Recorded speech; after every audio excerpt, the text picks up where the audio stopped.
Bayangkan, kamu dilamar di depan ratusan orang di sebuah pesta mewah lengkap dengan cincin berlian.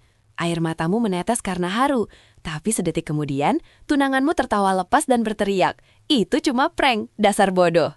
Demi viral, pria ini menginjak-injak harga diri wanita yang menemaninya dari nol. Dia merasa dirinya adalah raja konten yang tak tersentuh.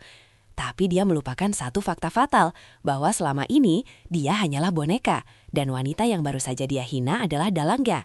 Apa jadinya jika sang penulis naskah memutuskan untuk mematikan karakter utamanya di dunia nyata? Bukan dengan amarah, tapi dengan satu klik tombol yang memiskinkan segalanya. Simak kisah pembalasan dendam paling elegan dan mematikan ini, skenario terakhir sang boneka. Tapi sebelum kita masuk ke momen karmanya yang memuaskan banget, absen dulu yuk di bawah. Kalian lagi nonton video ini dari kota mana aja nih? Coba tulis di kolom komentar ya, siapa tahu ketemu tetangga atau jodoh di kolom komentar. Dan buat kalian yang suka banget sama cerita karma instan dan balas dendam orang cerdas, jangan lupa tekan tombol like-nya sekarang juga, dan subscribe channel ini biar kalian gak ketinggalan drama seru lainnya setiap hari. Udah siap melihat raja berubah jadi badut? Mari kita mulai ceritanya. Lampu gantung kristal di Grand Oase Cafe memandarkan cahaya keemasan yang menyilaukan, memantul pada gelas-gelas wine kosong di meja para tamu. Udara di ruangan itu terasa berat, syarat dengan aroma parfum mahal dan bunga lili segar yang disusun berlebihan di setiap sudut. Di tengah lingkaran manusia yang menahan napas, Radit berlutut. Setelan jas abu-abu metalik membungkus tubuhnya dengan sempurna, seolah dijahit langsung di kulitnya. Rambutnya disisir ke belakang dengan presisi militer, menampilkan wajah yang digilai jutaan wanita di media sosial. Di tangannya, sebuah kotak beludru merah terbuka, memamerkan cincin dengan batu berkilau yang menangkap setiap sorotan lampu kamera ponsel di sekeliling mereka. "Dita," suara Radit terdengar rendah, bergetar dengan emosi yang tampak begitu nyata. "3 tahun kita bersama. Kamu menemani aku dari saat dompetku cuma berisi struk belanjaan minimarket, sampai aku bisa berdiri di sini sekarang. Kamu adalah nafasku. Maukah kamu menjadi satu-satunya penulis dalam lembar sisa hidupku? Will you marry me?" Dita menatap pria itu. Dunianya seolah menyempit, hanya menyisakan wajah Radit. Dita, wanita yang biasanya hidup dengan logika dan data, merasakan pertahanan dirinya runtuh. Matanya memanas. Ini bukan skenario yang ia tulis, ini terasa nyata. "Iya, Radit," bisiknya, suaranya pecah oleh haru. Aku mau menikah sama kamu." Dita mengulurkan tangan kirinya. Jari manisnya sedikit gemetar, siap menerima janji itu. Radit tersenyum lebar, senyum pangean dalam dongeng. Dia mengambil cincin itu, perlahan mendekatkannya ke ujung jari Dita. Logam dingin itu hampir menyentuh kulit hangat Dita. 1 milimeter lagi. Tiba-tiba, tangan Radit menyentak mundur, cepat, kasar, seperti ular yang mematuk lalu menghilang ke semak-semak. Senyum pangeran itu lenyap, digantikan oleh tawa yang meledak keras. "Buah hahaha, kena lo, kena banget. Close up Yan, close up mukanya, lihat tuh air matanya." Dita mematung, tangannya masih terulur di udara, memegang kehampaan. Musik akustik romantis yang mengalun di latar belakang seolah mati mendadak, ditelan oleh suara tawa yang riuh. Yanita yang berdiri paling depan dengan gaun merah mencolok, mengarahkan lensa kamera profesionalnya tepat ke wajah Dita yang pucat pasi, merekam setiap detik keruntuhan itu sambil tertawa berbahak-bahak. "Radit?" Dita bergumam bingung, otaknya yang cerdas tak mencoba memproses anomali data ini. Maksudnya apa? "Cincinnya." "Aduh, Dita. Radit bangkit berdiri, menepuk-nepuk lutut celananya seolah baru saja terkena debu kotor. Dia menunjuk wajah Dita dengan telunjuknya, berbicara bukan kepada Dita, melainkan kepada lensa kamera. "Sayangku yang polos, lo pikir gue beneran mau nikahin lo? Lo pikir gue, Radit the Content King, bakal ngiket hidup gue sama cewek membosankan kayak lo yang kerjanya cuma ngetik di depan laptop? Guys, lihat ya," seru Radit ke arah kerumunan teman-temannya yang masih merekam. "Ini eksperimen sosial, judulnya Seberapa Halu Cewek Baperan. Dan ternyata halunya tingkat dewa. Cincin ini properti syuting sewaan, Dit. Harganya cuma 50.000 di pasar loak. Dan lo nangis buat cincin mainan." "Sumpah, Dit," Yanita menimpali dengan suara melengking, masih membidikan kameranya. "Muka lo tadi priceless banget pas cincinnya ditarik. Konten mahal nih, engagement kita bakal meledak malam ini." Dita menurunkan tangannya perlahan. Rasa dingin merambat dari ujung jari hingga membekukan ulu hatinya. Kilatan lampu flash terus menyambar-nyambar wajahnya seperti petir, menyilaukan pandangannya. Di mata orang-orang ini, dia bukan manusia, dia hanya objek, dia hanya thumbnail video YouTube. Dita menatap lurus ke manik mata Radit, menatap pria yang naskah videonya selalu ia tuliskan setiap malam hingga subuh, pria yang citranya ia bangun bata demi bata dari nol. Jadi selama 3 tahun ini, suara Dita datar, tapi tajam menusuk di sela tawa mereka. Aku cuma konten buat kamu, Dit. Radit mendekatkan wajahnya ke telinga Dita, berbisik pelan namun suaranya tertangkap jelas oleh mikrofon clip-on di kerah jasnya. Jangan naif, lo itu tim kreatif gue, Dit. Lo berguna di balik layar. Tapi buat jadi istri seorang bintang, sorry, lo kurang menjual. Udah ya, dramanya cukup. Mending lo pulang, revisi naskah buat vlog besok. Gue mau party sama yang selevel. Radit melambaikan tangan memberi isyarat mengusir. Dia berbalik merangkul pinggangnya Nita dan mengangkat gelas tos ke udara, disambut sorakan meriah teman-temannya. Dita tidak berteriak, dia tidak menampar, dia tidak memberikan reaksi histeris yang diharapkan Radit untuk mendongkrak algoritma videonya. Dita hanya menarik nafas panjang, memejamkan mata sedetik, lalu membalikan badan. Tak, tak, tak. Suara hak sepatu Dita mengetuk lantai marmer dengan irama teratur, membelah kerumunan. Dia berjalan tegak keluar dari kafe itu, meninggalkan pesta yang merayakan kehancuran harga dirinya. Hujan deras mengguyur Jakarta, memukul kaca depan mobil sedan Dita tanpa ampun. Wiper bergerak ritmis, menyapu air yang menghalangi pandangan, tapi tidak bisa menyapu rasa sesak di dadanya. Dita melirik kursi penumpang di sebelahnya. Kosong. Biasanya, di sana ada tas gym Radit, atau Radit yang sedang tidur mendengkur kecapean setelah syuting. Sementara Dita menyetir sambil mendengarkan keluhan pria itu tentang betapa lelahnya menjadi orang terkenal. Kurang menjual, gumam Dita pelan, mencengkeram setir hingga buku-buku jarinya memutih. Mobil berbelok masuk ke basement apartemennya sendiri, bukan apartemen penthouse sewaan tempat Radit tinggal, yang biaya sewanya dibayar penuh oleh perusahaan Dita, melainkan unit sederhana namun fungsional tempat Dita bekerja dalam senyap. Dita membanting pintu apartemen, melempar tas tangannya ke sofa, dan langsung menuju ruang kerjanya. Ruangan itu adalah kontras mutlak dari kemewahan kafe tadi. Dindingnya penuh dengan papan tulis putih yang dipenuhi coretan spidol. Timeline produksi, grafik tren algoritma YouTube dan TikTok, analisis psikologi penonton, dan ratusan post-it berwarna-warni berisi ide konten tertempel rapi. Di tengah ruangan, meja kerja besar dengan 3 monitor menyala seperti kokpit pesawat.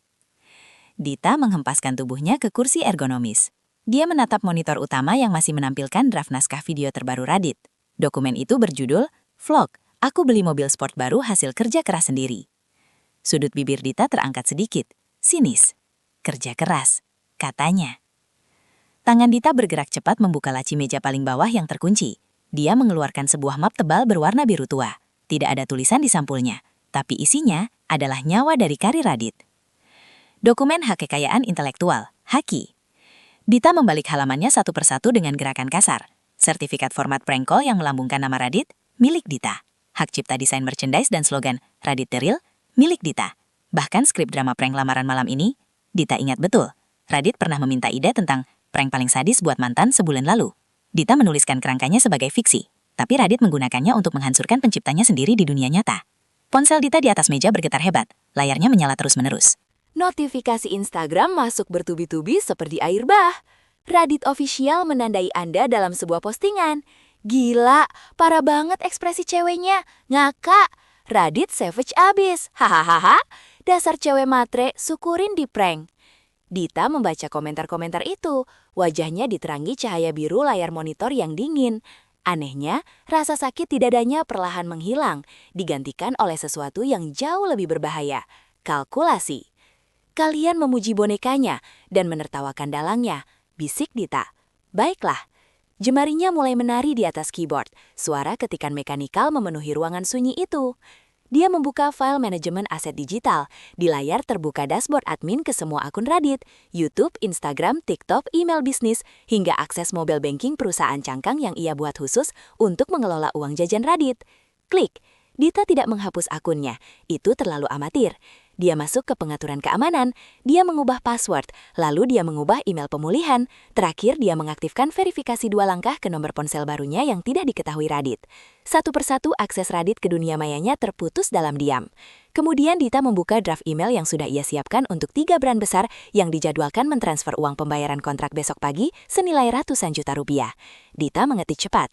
Kepada YTH Mitra Kerjasama, sehubungan dengan evaluasi internal dan restrukturisasi manajemen, mohon pembayaran invoice nomor 004 ditunda hingga pemberitahuan lebih lanjut karena adanya audit rekening atas dugaan pelanggaran kontrak oleh talent. Kirim. Dita menyandarkan punggungnya ke kursi, menghela nafas panjang. Dia menatap layar keempat di pojok kanan, layar CCTV yang terpasang di apartemen Radit.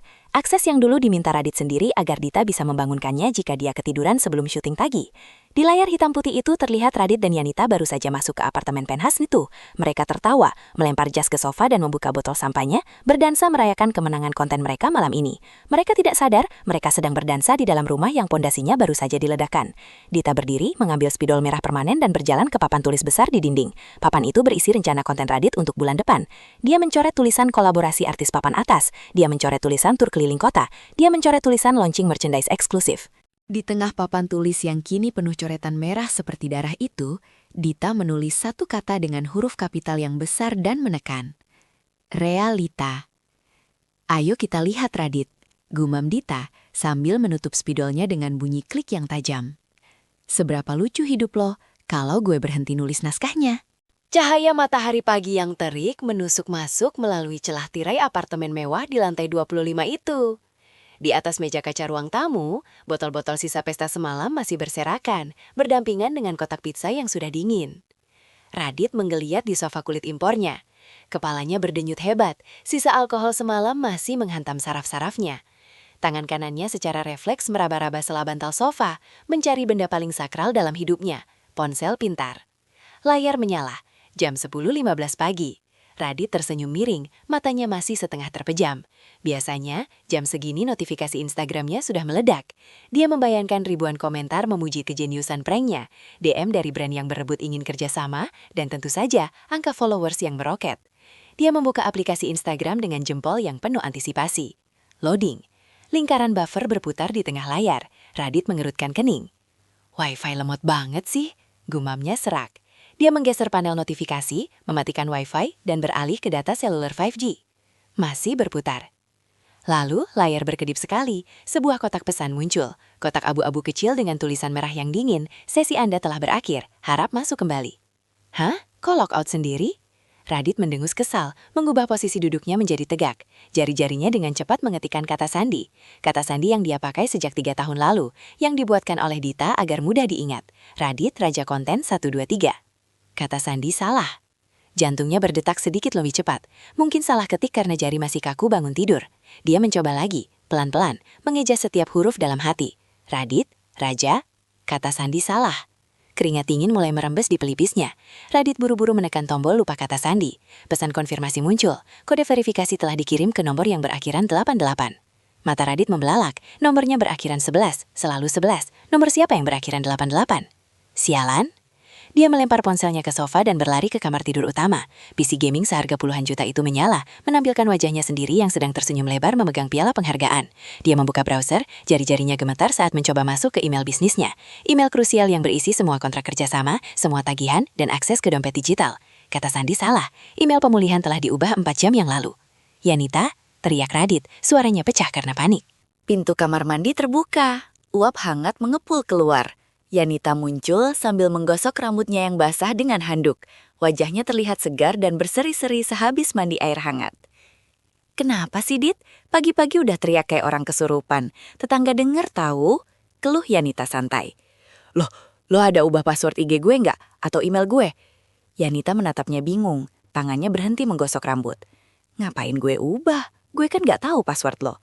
Yang pegang akses cuma lo sama Dita. Nama itu menggantung di udara, berat dan mencekam. Radit tertawa, tawa yang kering dan dipaksakan. Nggak mungkin, dia nggak punya nyali, paling cuma glitch system atau kena hack orang iseng. Iya, pasti hacker. Radit menyambar ponselnya lagi dari sofa, mencoba menelpon Dita. Tut, tut, nomor yang Anda tuju sedang sibuk, cobalah beberapa saat lagi. Dia mencoba lagi, langsung terputus. Diblokir. Bangsat, Radit menendang kaki meja kopi. Oke, tenang. Dita cuma ngambek. Biasa, trik cewek cari perhatian biar dikejar. Nanti juga dia ngemis minta balik kalau sadar siapa yang bikin dia kaya. Tok, tok, tok. Pintu apartemen diketuk, keras, 3 kali. Iramanya tegas, bukan seperti ketukan pengantar paket biasa. Radit dan Yanita saling pandang. GoFood? Tanya Yanita ragu. Gue nggak pesan apa-apa, lo pesen. Yanita menggeleng. Radit berjalan ke pintu depan dengan langkah waspada. Dia mengintip lewat lubang intip. 2 orang pria berseragam rompi hitam berdiri di sana. Di dada kiri mereka terbordir logo sebuah toko kamera profesional langganan Radit, Lensa Pro. Radit menghela napas lega. Dia membuka pintu sedikit. Ya, mau antar lensa Maru? Mas Radit ya? Tanya salah satu pria itu, memegang sebuah papan jalan digital. Wajahnya datar, tanpa senyum ramah seperti biasanya. Kami dari Lensa Pro. Kami diperintahkan untuk melakukan penarikan unit. Penarikan? Radit melotot. Maksud lo? Kamera Sony A7S III, 3 lensa G Master, 2 set lampu studio Godox, dan drone Mavic yang ada di unit ini. Semua disewakan atas nama Ibu Dita Andini. Pria itu membaca daftar di tabletnya. Disewakan? Enak aja, potong Radit emosi. Itu kamera gue. Dita beli itu buat gue tahun lalu sebagai hadiah anniversary. Maaf mas, pria itu menunjukkan layar tabletnya. Terpampang jelas kontrak sewa beli. Di sini tertulis statusnya sewa jangka panjang dengan opsi beli di akhir periode. Ibu Dita membatalkan perpanjangan sewa per pagi ini jam 6 WIB. Kalau tidak dikembalikan sekarang, SOP kami adalah lapor polisi atas tuduhan penggelapan aset perusahaan. Radit mundur selangkah. Kakinya lemas. Kamera itu nyawanya. Tanpa kamera itu, kualitas videonya akan turun drastis menjadi kualitas HP biasa. Citra profesionalnya akan hancur. Tunggu, gue bayar aja sekarang. Berapa harganya? Gue beli putus. Radit merogoh saku celana pendeknya, mengambil dompet kulit branded, dan mencabut kartu kredit Black Card dengan tangan gemetar. Gesek sekarang. Gue beli lunas semua. Petugas itu tampak ragu sejenak, tapi akhirnya mengeluarkan mesin EDC dari tas pinggangnya. Kartu hitam mengkilap itu dimasukkan.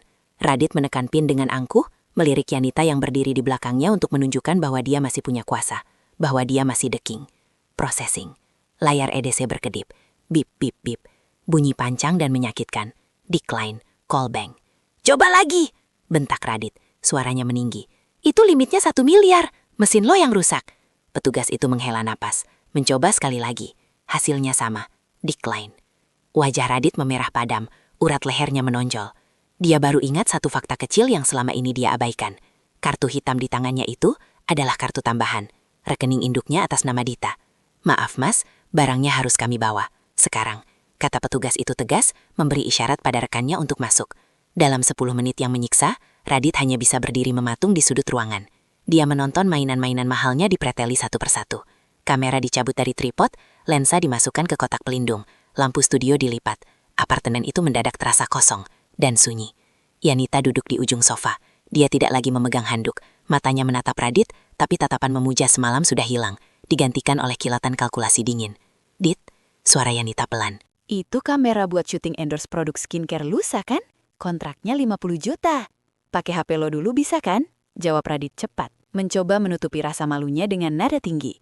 Nanti gue beli yang lebih bagus. Gue lagi ada masalah teknis sama bank. Biasa, transferan dari luar negeri sering nyangkut kena clearing. Ding!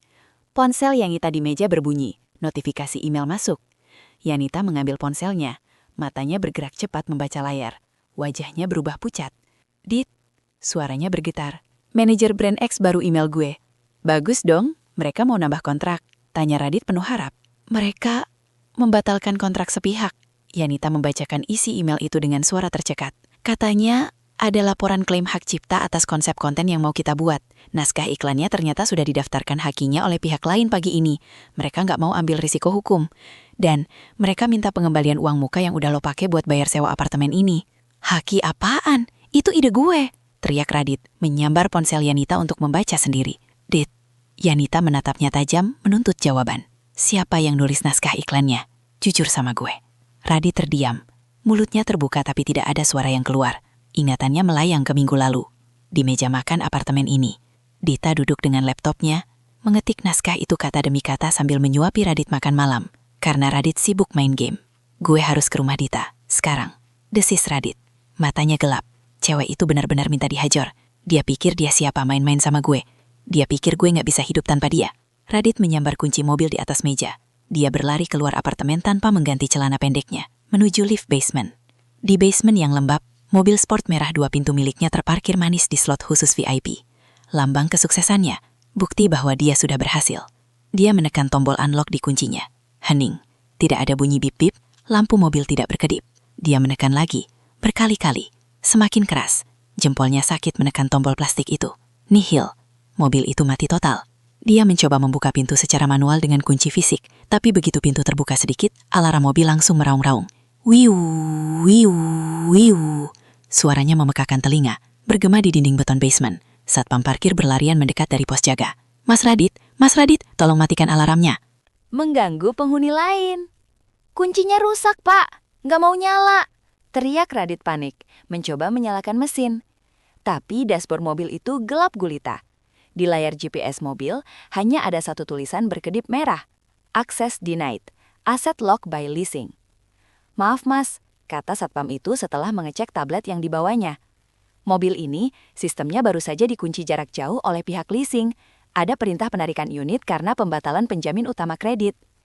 Radit memukul setir mobilnya sekuat tenaga. Klakson mobil berbunyi panjang karena pukulannya, bercampur dengan suara alarm.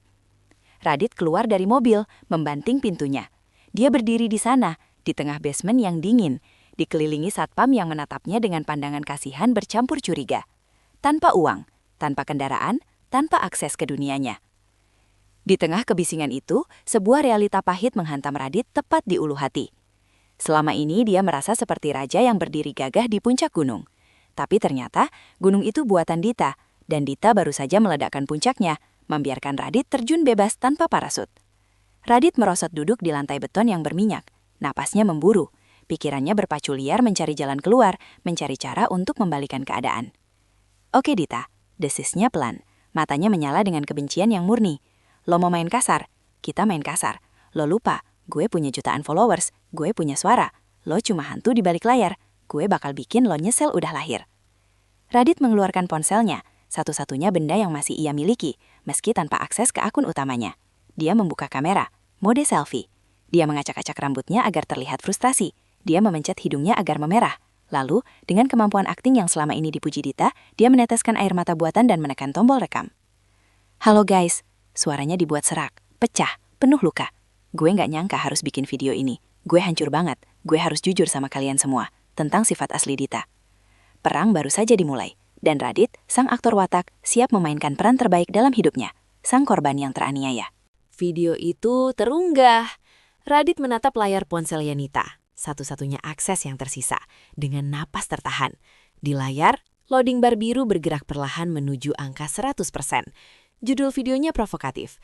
Di balik prank, gue yang sebenarnya dianiaya. Klarifikasi jujur. Udah Dit, kata Yanita, meletakkan ponsel itu di meja kopi. Sekarang kita tunggu. Lo yakin captionnya udah cukup sedih?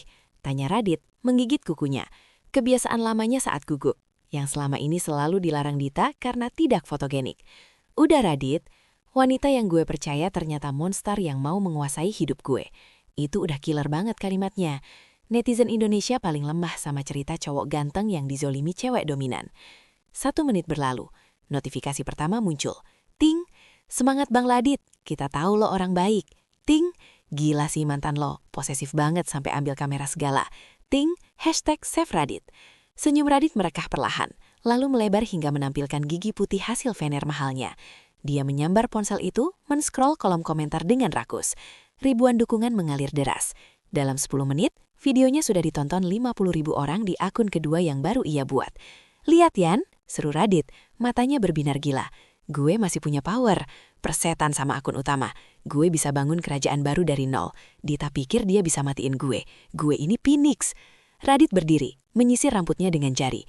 Kepercayaan dirinya kembali meluap-guap. Sekarang, mumpung trafik lagi tinggi, kita harus bikin konten baru. Konten lucu, biar mereka lihat gue tegar, gue asik, dan gue tetap berkarya tanpa alat-alat mahal itu. Radit menarik tangan Yanita.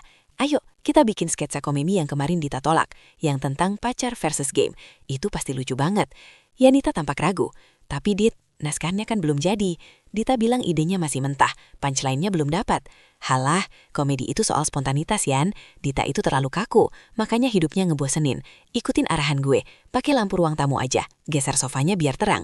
1 jam kemudian, suasana di apartemen itu jauh dari kata lucu. Cut, cut! Teriak Radit frustrasi. Yan, lo ngambil angle-nya jangan dari bawah dong. Pipi gue kelihatan cabi. Lo bisa pegang HP yang bener gak sih? Yanita menurunkan tangannya yang pegal. Ya lo geraknya kecepetan Dit. Fokusnya lari terus. Lagian cahaya lampunya kuning. Muka lo jadi kayak sakit liver. Coba kalau ada ring light. Jangan sebut alat sialan itu lagi, bentak Radit. Kita pakai natural light. Ini udah malam, Radit. Mana ada natural light? Balas Yanita. Kesabarannya mulai menipis. Ya udah, pakai flash HP lo yang satu lagi buat nyorot muka gue. Cepetan, mood gue keburu hilang nih. Mereka mengulang adegan itu 12 kali. Tanpa naskah yang terstruktur, Radit terus tersandung kata-katanya sendiri. Lelucon yang di kepalanya terdengar lucu, saat diucapkan terasa hambar dan garing. Oke, bungkus, kata Radit akhirnya. Meski hasilnya jauh dari standar biasanya. Edit dikit, kasih efek suara ketawa, posting. Cepet. Yanita mengedit dengan kasar di aplikasi gratisan, karena laptop MacBook Pro Radit yang berisi software editing berbayar juga terkunci karena lisensinya milik perusahaan Dita. Video itu diunggah ke TikTok. Radit menunggu lagi. Kali ini dia yakin videonya akan viral karena lucu. 5 menit. Ting, bang, kok gelap banget videonya? Ting, ini komedi. Kok gue nggak ketawa ya? Ting, Radit kenapa sih? Sejak putus kok kontennya jadi cringe gini? Jokes bapak-bapak banget. Ting, kualitasnya drop parah. Kangen konten Radit yang dulu yang rapi dan estetik. Wajah Radit menegang. Dia merefresh layar berkali-kali. Berharap komentar negatif itu hilang.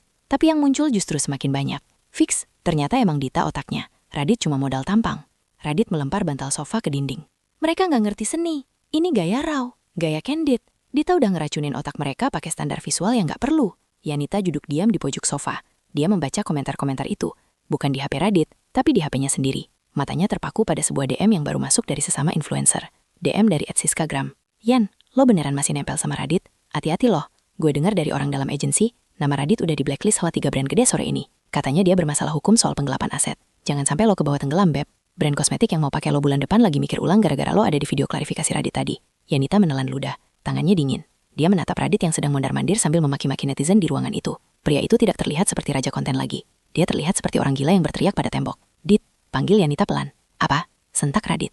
Gue harus balik ke kosan bentar. Ada barang ketinggalan. Barang apa? Udah malam gini. Radit menatapnya curiga. Obat mah gue lupa bawa. Gue balik sebentar ya. Besok pagi gue kesini lagi buat bantu lo brainstorming. Radit menatap Yanita tajam selama beberapa detik, lalu mengibaskan tangan tak peduli. Ya udah sana, tapi jangan lama-lama. Kita harus balas komentar haters ini satu-satu, biar algoritma naik. Yanita mengangguk cepat. Dia mengambil tasnya, memasukkan ponselnya, dan berjalan menuju pintu. Dia tidak menoleh lagi. Saat pintu apartemen tertutup, Radit sendirian. Dia duduk kembali di sofa, membuka galeri ponsel Yanita yang tertinggal, ponsel backup yang dipakai syuting tadi. Dia ingin melihat ulang video klarifikasinya, mencari kepuasan diri. Namun, jarinya tak sengaja menekan notifikasi email yang muncul di bagian atas layar ponsel itu. Email dari Dita Andini via lawyer. Subjek, somasi terbuka atas pencemaran nama baik dan pelanggaran UU ITE. Mata Radit membelalak membaca baris pertama pratinjau email itu. Saudara Raditya, video klarifikasi yang Anda unggah pukul 19 WIB mengandung fitnah yang tidak berdasar. Kami memiliki bukti rekaman CCTV, bukti transfer pembelian aset, dan kontrak kerja yang membuktikan sebaliknya. Jika video tidak diturunkan dalam 1x24 jam, kami akan merilis bukti asli tersebut ke publik. Radit tertawa. Tawa yang terdengar lebih mirip isak tangis ketakutan. Rilis aja, teriaknya pada ruangan kosong itu. Rilis, gue nggak takut. Fans gue lebih percaya air mata gue daripada kertas kontrak lo. Tapi, jauh di lubuk hatinya, sebuah keraguan mulai tumbuh. Sebuah lubang kecil yang menganga. Dia mencoba mengingat-ingat, kapan terakhir kali dia menang debat melawan Dita? Jawabannya, tidak pernah. Radit membuka kulkas, mencari bir. Kosong. Hanya ada air mineral botol yang tinggal setengah. Dia kembali ke sofa, menyalakan TV. Berharap ada hiburan. Tapi saluran TV kabelnya mati. Di layar biru itu tertulis, layanan diputus karena tunggakan. Radit melempar remote ke lantai hingga baterainya terpelanting keluar. Dalam keheningan apartemen mewah yang mulai terasa seperti penjara itu, Radit menyadari satu hal. Dita tidak sedang menyerah dan amarah. Dita sedang memetik lapanya satu-satu, sampai dia benar-benar sendirian dalam kegelapan. Dan Yanita, Viva Radit mengatakan Dasi tidak akan balik besok pagi. Radit mengambil ponsel backup itu. Dia memblackmail. Wajahnya di layar terlihat kusut, berminyak, dengan kantung mata hitam yang tidak bisa disembunyikan filter murahan.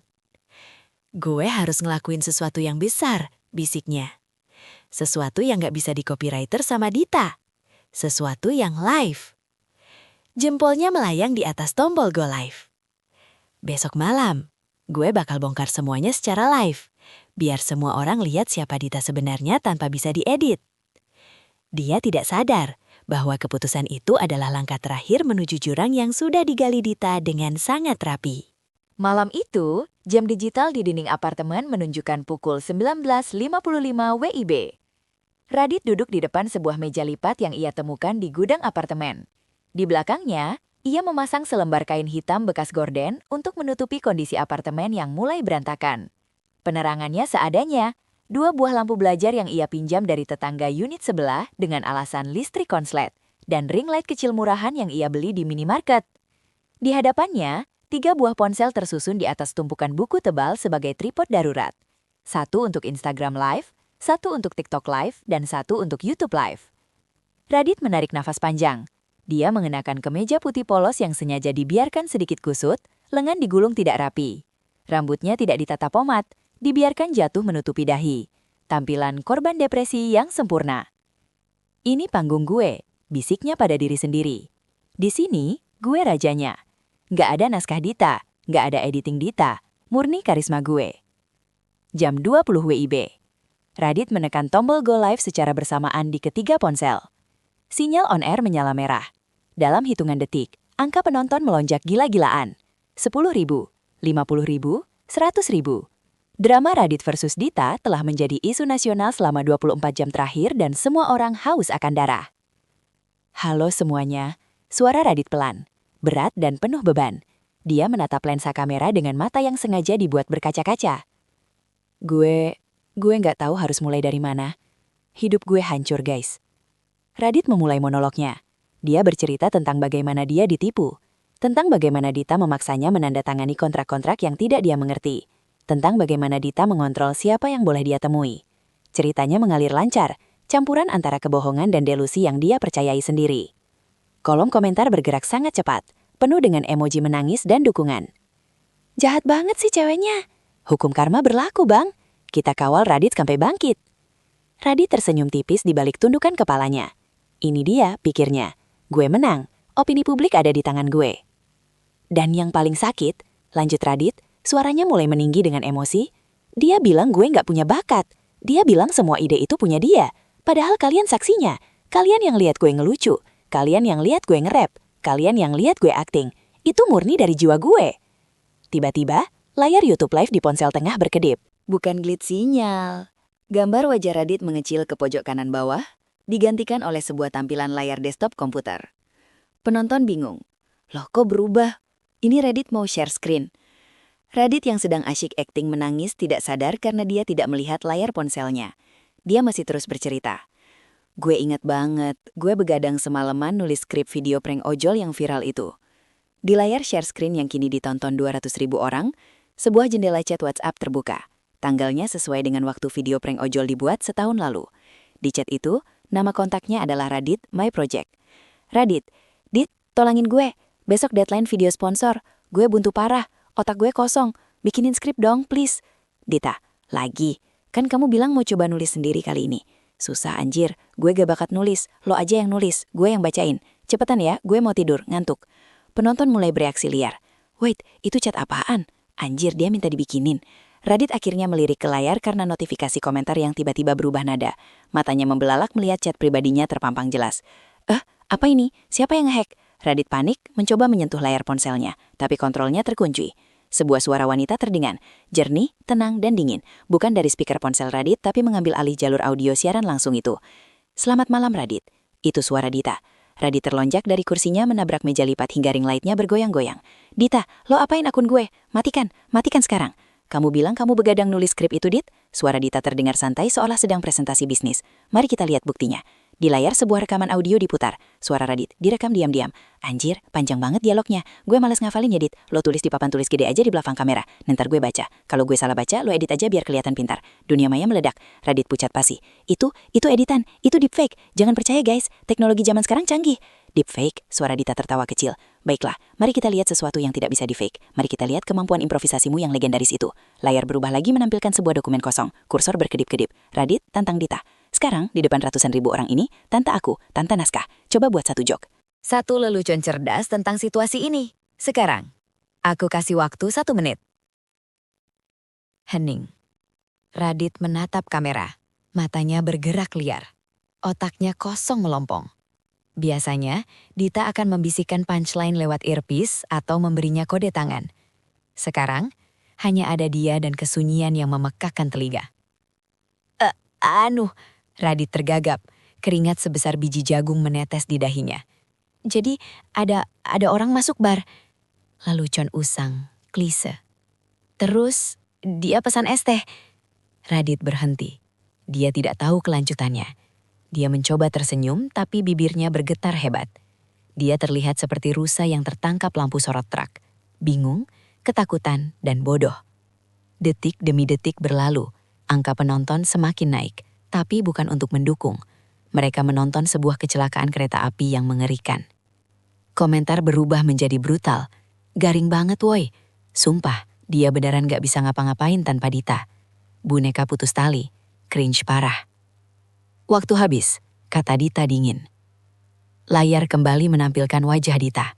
Tapi kali ini bukan foto profil. Kamera menyala, menampilkan Dita duduk di ruang kerjanya yang penuh dengan peralatan canggih. Dia tidak terlihat marah. Dia terlihat kecewa. Radit, kata Dita, menatap langsung ke lensa, seolah menembus jiwa Radit.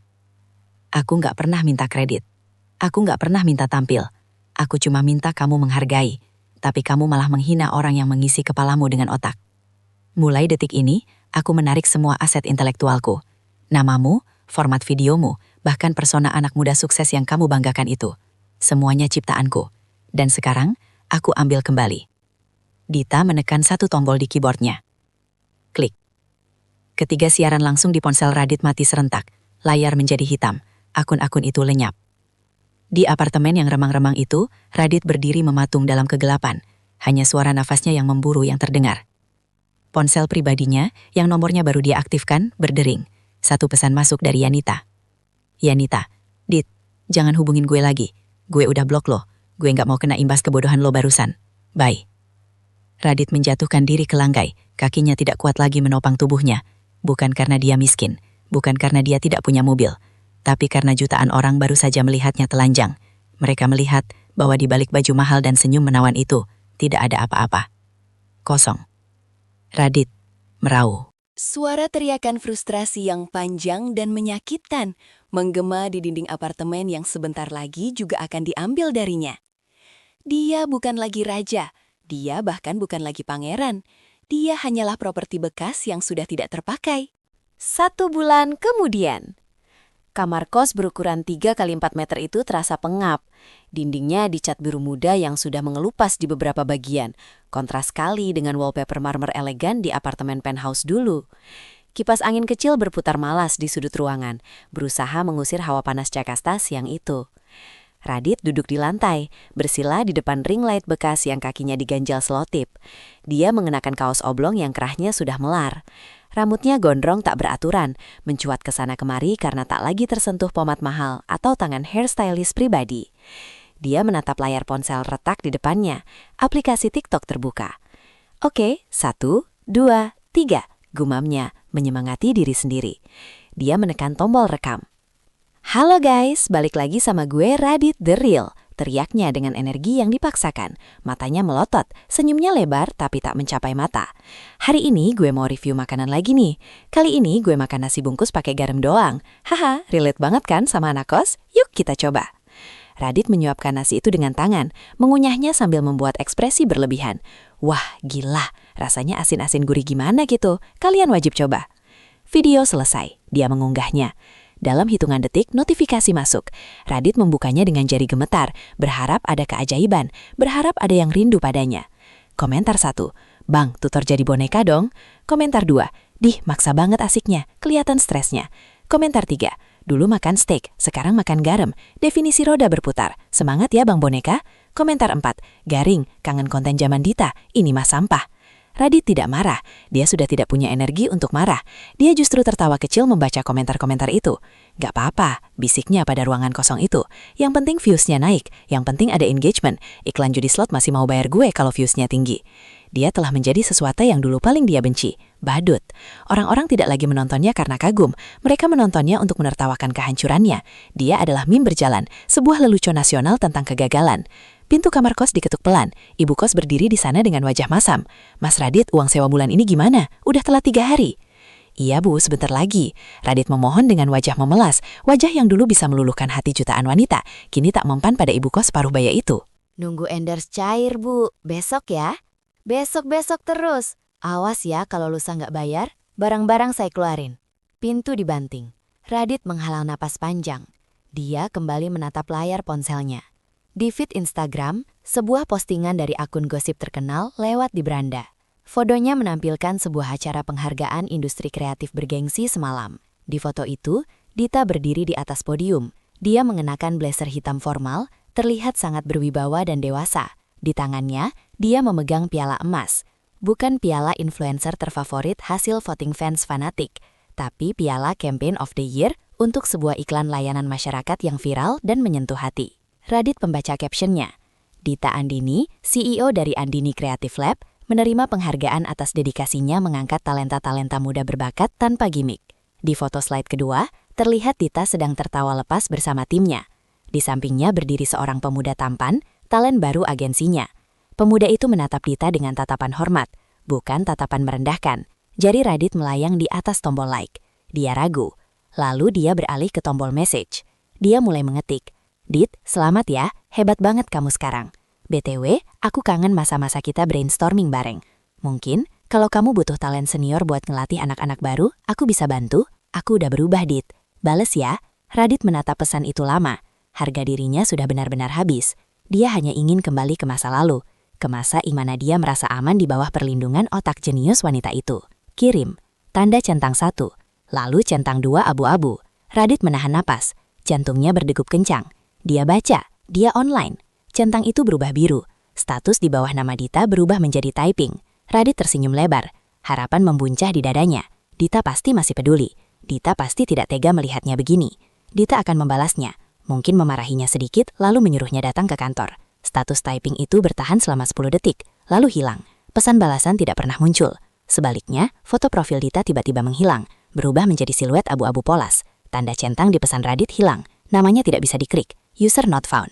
Radit ternganga. Dita tidak membalas dengan kemarahan. Dita tidak membalas dengan ejekan. Dita baru saja melakukan hal yang paling menyakitkan bagi seorang narsis. Dia menganggap Radit tidak ada. Dia memblokirnya, menghapusnya dari eksistensi, seolah Radit hanyalah spam yang mengganggu. Ponsel Radit terlepas dari genggamannya, jatuh ke lantai ubin yang dingin. Di layar yang retak itu, video TikToknya masih berputar ulang, looping.